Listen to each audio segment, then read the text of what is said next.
Hi and welcome to my channel. If you're a noob subscriber, it's good to have you here. My previous video was basically asking you to ask away if you had any questions for a Q&A video, which is going to be this one right here. And I was very happy to see some really cool questions come my way. Some asked below in the comments, some did email me because they wanted to have a little bit of anonymity to their question.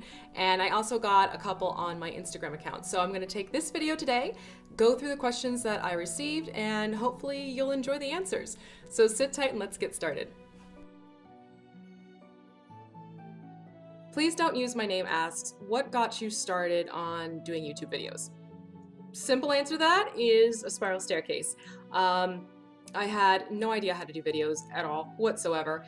It was one of those things where I shared the staircase on DM Scotty's Facebook page and people wanted to know how I made it. So I sat down with my laptop, used my laptop's camera and filmed the process of making another one, and then piecemealed it together using YouTube editor to get the videos up on it wasn't even an established channel at that point, it was just, an account. So I got the 4 videos up there. They're so rough, they are very amateur. Because I really had not done anything like that before, ever. Really the thing I guess is what keeps me going, and that's the crafting community. It's one of those things where it's a very encouraging community. People want to help you, people want to learn from you, and it's a great sharing back and forth. And that really clicked with me, which is why I kept going and sharing more videos. And it was also fulfilling because it helped fill that little void that I had going on where I was missing being in the classroom as a teacher. I taught high school English kids, sophomores and seniors. I found that being able to do this was tapping into what I used to do, and I was getting that enjoyment of, hey, look, let me share this with you, and then seeing it put to use. That was pretty cool. So that was what got me going and persisting with it.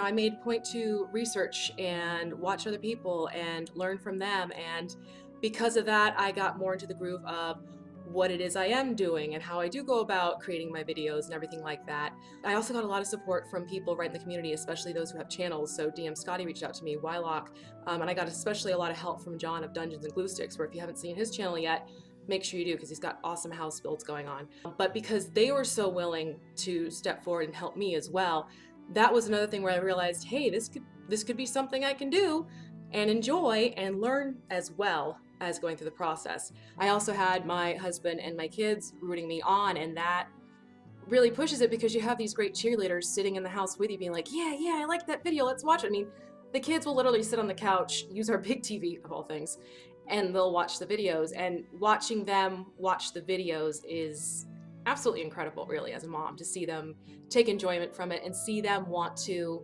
also put what you're putting out there to use in their own little crafts and everything like that. The cool thing is now that I actually have people approaching me, which I still find hysterical because I feel like I'm still learning, even though it's not scary and intimidating anymore, but they're coming to me and they're asking advice because they too want to start a channel. So really it's the community that we're in. It's this crafting community, it's this wanting to share, this wanting to develop new techniques and see how others are doing it.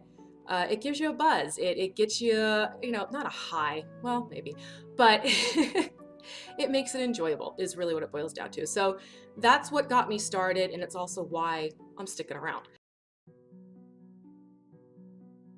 Next question comes from, and if I butcher your last name, I am so sorry, Bruce Lammers. He wants to know how I care for my brushes. I am a beast with my brushes, especially for terrain pieces.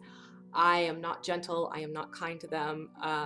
Because of this, I tend just to buy really cheap ones, the big packets that you'll see at Walmart or Michael's or that type of thing. Those are the brushes that I use for my terrain pieces. They're highly expendable. I don't get worried if they start fraying after, doing a few rounds of terrain, because it's, I'll just toss that one and get another one from the same pack. When it comes to minis, I did just purchase a really fantastic set of brushes.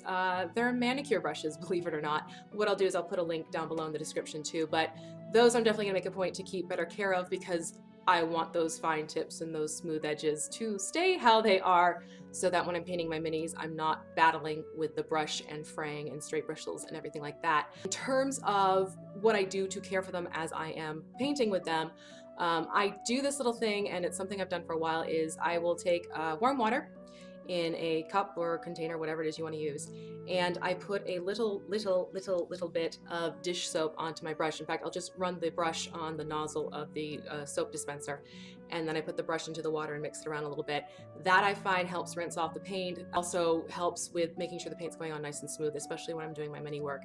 Because all my minis, I still paint with craft paints. I know I don't have the more expensive types of brands in the house, but it's one of those things when you're on a budget, those craft paints from Michael's and Walmart's will do the job. You just have to make sure you're doing very thin layers with those. That's what I do in process while I'm working on things. In terms of final care, what I do is I will take the brushes into the bathroom and just rinse them until they run clear with warm water, reshape obviously, and then the way I dry them personally is I stick them handle down, brush up, so the water flows back down, especially with the fan brushes and the chisel tips.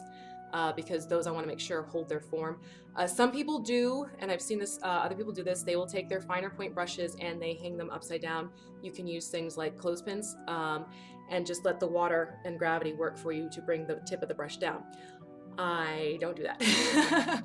What I do is, it's an old habit from high school, it's probably not a good one, but once I know the brush is clean, I just kind of, stick it in and pull it back out so it's a nice tipped brush again, and then I let it dry like I do with the other brushes, handle down, point up. Yeah, if you don't clean your brush well enough, it has an interesting flavor. It's really how I care for my brushes. Like I said, for the terrain ones, I'm so rough on them, it's not even worth trying to baby them.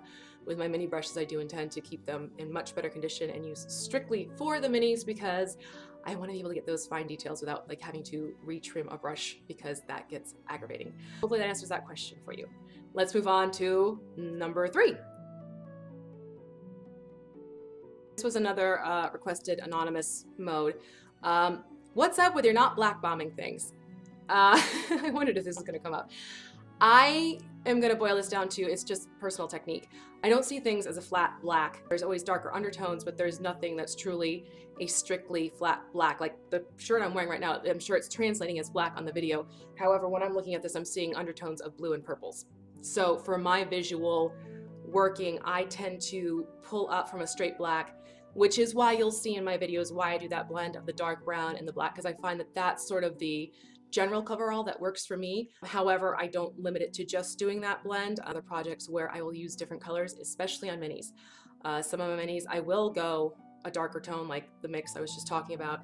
Some I will actually start off as more of a white because I know I'm going to be using a lot of light colors. I don't feel like trying to pull up that much from a dark tone. I even had a mini where I started off purple. So for me, the base coat is really more for how my eyes work and the colors that I pick up and how I want to bring out those colors because I'm seeing them there. I have nothing against going straight black. If you want to go straight black, by all means, that is your personal preference. That is your personal technique. So do it. I just like to show what I'm using in case people want to create that exactly. Because I do find that it does change the hues just a little bit if you go from black to the other colors as opposed to the lighter, well not the lighter, but the mixed darker tones and then move up the gradient scale of colors that I'll use as I'm putting on different layers. So that's why I don't go straight black. It's because I want to do more with the colors and it's just my personal quirk. So up to you, do what you want, but that's the reason why. All right, same one from the same person, anonymous. Also wants to know why I don't seal things in my videos. So many people address this. I personally don't see the need to say, seal it. Quite frankly, Black Magic Crafts has one of the most comprehensive and best videos that I've seen on how to seal your terrains and other bits and pieces like that. So what I'm doing is probably over here. I'm going to put a link to that video because I really do think it's fully comprehensive. He has some great tips and some good points, especially the whole distance factor. I did grow up in a household where my father dealt with acetone as part of his job, and that stuff can do some pretty interesting things, which is why you want to make sure if you are going to use the seal coat sprays, distance is your friend. Do not get up close and personal or you're going to get a pockmarked piece when you're done. Unless there's a specific reason as to why I am using a certain thing, I won't say what you should be doing for sealing because other people have covered it and it's out there already. But there have been times where, like with the Dice Tower, I have put in use Mod Podge because I find that what that does is harden up a little bit more than others will. And because of the Dice Tower tray, I wanted to be sure that was nice and protected because obviously with the dice bouncing around on it, you don't want that chipping. Don't put the seal or the how-tos. I do seal, I just don't put it in the videos. So again, check out the link over there. And like I said, you'll get a really good explanation of the hows and the whys. Okay, the next one was actually asked by a couple different people, so I sort of blended their questions together because they were pretty much synonymous with one another. So Lefty Holmes and DrawrX from Instagram both asked, what upcoming crafts projects do you expect for the channel? I actually have a good list of things dancing around up here of what I want to do. Some things are not totally brand new concepts, but I want to try a different approach to them. However, there are also some ideas that I haven't seen them out there yet, but I also have a very odd brain, and some of the ways it works will come together with things that are a little unexpected. I don't want to give a specific list because, like I said, these are concepts, they're not things that I've made yet. So what I don't want to do is like, hey, I'm going to make XYZ, and then I go to make it and it doesn't work. Because then I'm leaving you with the expectation of, oh, she's going to do this, and it never happens. So I do have plans. I do have a lot of things happening. Again, once this insanity of Christmas calms down, I will start making more and more crafting videos again because I will have the time, and I will have these guys with freed up time as well, which will make it a lot easier for me to make crafting videos. It's one of those things where I've also been working on a project where I want to focus on that. I don't want to be concerned with filming every last step, but because of the things I'm doing with this cottage, there are already concepts I know I want to share with you because I'm really happy with how certain features are coming out and what they look like. So there will be more crafting videos. Don't worry, that is going to happen. This is just a really busy season for me right now, and I still want to be able to give you something to watch and give you some knowledge to work with as well. For right now, I have ideas. I will share them as I know they work, but rest assured, I'm not going anywhere. Let's move on. This last question is also from Droxer5, and I'm probably butchering that, and I'm sorry, but I'm trying. Where do you get your inspiration from? And I think that's a good question because a lot of people would like to know how these things work and how you do your own personal process. For me, I've always been inspired by things around me, what I see, or what I need and or want. I actually, as a little girl, would take my mother's shoe boxes, usually the ones she wanted to keep and use to store the shoe boxes, or shoes in the shoebox. But I used to take those shoe boxes and I would make different houses for my dolls because sometimes the Barbie dream house just didn't fit with what you were doing. I've always been one of those people where it's either need or I see something, and that's what triggers me. Once I get that point of inspiration, I will then, well now at least, I go and I start looking at pictures and photos that are thematically similar to what's going on up here, and I'll use those and actually start collecting them. And doing that helps me sort of get my ideas down and direct me into what it is I want to incorporate, what it is I want to include, or somehow recreate on a more scaled down level, especially with buildings. That's really what starts the inspiration. And once I get that, it just helps having something physically to look at as I'm going along, because I can look and be like, oh, that was the paint color I really like the look of, so I can look at what that paint looks like and try and do it for what it is that I'm painting. Or it might be a particularly shaped window that I want to try and recreate, or even, you know, a grouping of plants or something like that. So in terms of how I function, it's what's around me, it's what I see, and then also somewhat based off of need. So those were all the questions that I got, and I appreciate those of you who did ask them, and the ones who wanted to remain anonymous, I completely understand and respect that. So hopefully those of you who are watching thinking, why didn't we get a name, do as well.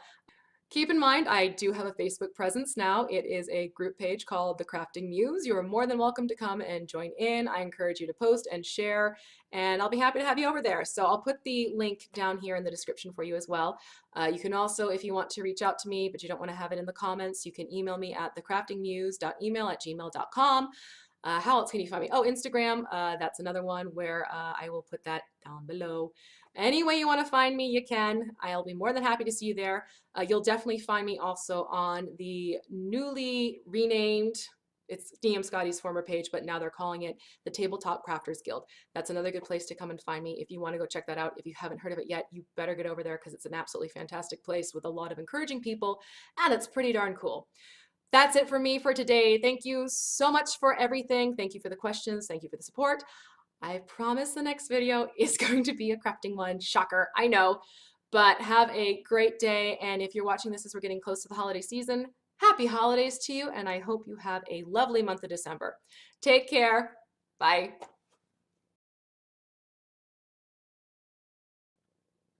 All right, please don't use my name. Asks, what got you started on YouTube videos? Short. Can you not like scratch at everything? Keep in mind, I now have a Facebook presence. I did create a group, the Crafting Muse on Facebook. Crafting Muse. So I have this. Let me try again. So keep in mind, I do have a Facebook present now. Not a present. No, it's not a present. Here you go. Have a present. Crafting Muse, you are more than welcome to come on over and join. That too is going to be down in the description. So if you want a link, go over there or go down there, go somewhere. I don't know. Oh, I'm tapping out here. God help me. Ooh! Dang it.